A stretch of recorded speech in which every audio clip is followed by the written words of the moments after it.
1980ஆம் ஆண்டு தமிழகத்தில் முதல்வராக இருந்த புரட்சித் தலைவர் டாக்டர் எம்ஜிஆர் அவர்கள் பிற்படுத்தப்பட்டோருக்கு இருந்த இடஒதுக்கீடு 31% 50% உயர்த்தினார். ஏற்கனவே பட்டியல் பிரிவிற்கு இருந்த 18% ஆக கூடுதல் 68% இடஒதுக்கீடு கடைபிடிக்கப்பட்டு வந்தது.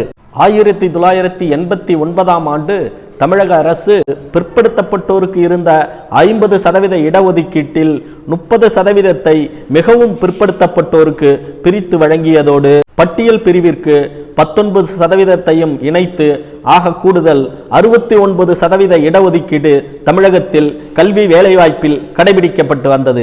1992ஆம் ஆண்டு இந்திய உச்சநீதிமன்றம் நமது நாட்டில் கடைபிடிக்கப்படும் இடஒதுக்கீடானது ஒட்டுமொத்தமாக 50% தாண்டி செல்லக்கூடாது என்று தீர்ப்பளித்தது. இதன் காரணமாக 1980 நமது தமிழகத்தில் கடைபிடிக்கப்பட்டு வந்த இடஒதுக்கீட்டுக்கு சிக்கல் ஏற்பட்டது. அதைத் தொடர்ந்து 1993 ஆகஸ்ட் 25ஆம் தேதி உச்சநீதிமன்றம் தமிழகத்தில் கடைபிடிக்கப்படும் மருத்துவம் பொறியியல் இடஒதுக்கீட்டில் 50% தாண்டி செல்லக்கூடாது என்று தடை உத்தரவு பிறப்பித்தது.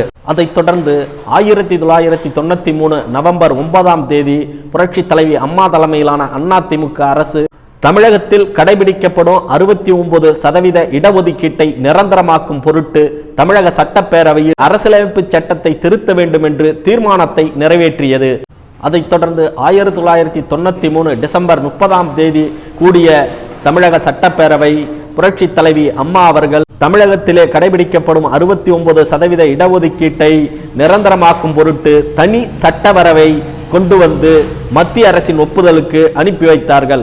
உடனடியாக ஒப்புதல் கிடைக்காத காரணத்தினால் 1994ஆம் ஆண்டு ஜூன் 25ஆம் தேதி புரட்சி தலைவி அம்மா அவர்கள் அப்போதைய பாரத பிரதமர் PV நரசிம்மராவை சந்தித்து 69% இடஒதுக்கீட்டை சட்டமாக்கும் சட்டவரைவை அமல்படுத்த வலியுறுத்தினார். 1994 ஜூலை 9ஆம் தேதி அப்போதைய பாரத பிரதமர் சங்கர் தயாள் சர்மா அவர்கள் தமிழகத்தினுடைய 69% இடஒதுக்கீட்டை உறுதிப்படுத்தும் சட்ட வரைவுக்கு ஒப்புதல் அளித்து அது நிரந்தர சட்டமாக்கப்பட்டது.